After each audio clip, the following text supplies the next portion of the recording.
আজ এবং আগামীকাল বেলুড় মঠে সর্বভারতীয় যুব সম্মেলন রয়েছে এবং ভারতের বিভিন্ন রাজ্য থেকে প্রায় ৫,০০০ জন অর্থাৎ ৫,০০০ জন এই অনুষ্ঠানে অংশ নেবেন বলে জানতে পারা যায়।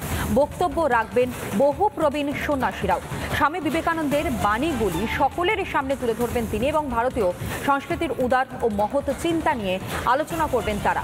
আলোচনার পাশাপাশি বিভিন্ন সাংস্কৃতিক অনুষ্ঠানেরও আয়োজন করা হয়েছে বলে খবর পাওয়া যায় এবং সকাল থেকে শুরু হয়ে যাবে সেই সমস্ত অনুষ্ঠান যা এই মুহূর্তে আপনাদের সামনে আমরা তুলে ধরছি। আজ এবং আগামীকাল রয়েছে এই কর্মসূচি।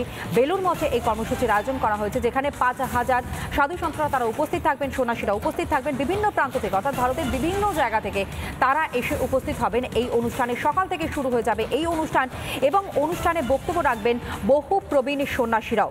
স্বামী বিবেকানন্দের বাণীগুলি সকলের সামনে তুলে ধরা হবে বলেই জানতে পারা যাচ্ছে এবং যে খবর এই মুহূর্তে আপনাদের সামনে আমরা তুলে ধরছি, রামকৃষ্ণ আমাদের প্রতিনিধি এই মুহূর্তে আমাদের সঙ্গে রয়েছে। রামকৃষ্ণ, আরো বিস্তারিত তোমার থেকে জান।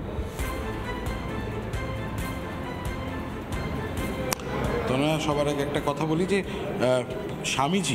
স্বামীজি যে প্রতিষ্ঠান তৈরি করেছিলেন ১২৫ বছর ধরে, সেই প্রতিষ্ঠান আজ অক্ষুণ্ণ রয়েছে এবং শুধু তাই নয়, এই ভারতের যে অস্মিতা তা বারবার ধরে প্রকাশ পেয়েছে এই বেলুড় মঠ ও মিশনের ১২৫ বছর ধরে যে কর্মকাণ্ড চলছে তা ধরেই।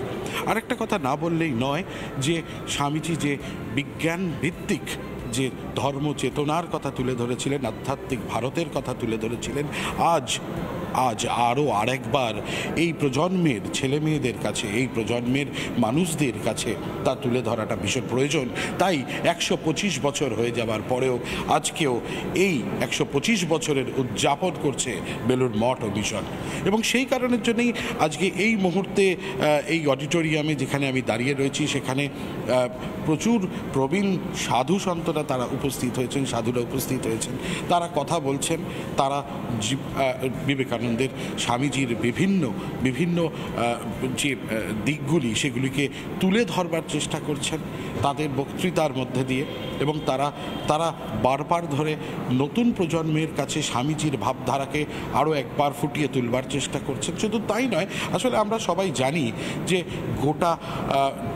গোটা দেশের এই যে নতুন সমাজ, নতুন প্রজন্ম, তারা স্বামীজিকে নতুন করে দেখে এবং প্রতিবারই তারা নতুন করে সংকল্প নেয় যে কিভাবে তাদের জীবনকে তারা অতিবাহিত করবে স্বামীজির আদর্শে, স্বামীজির ভাবাদর্শে।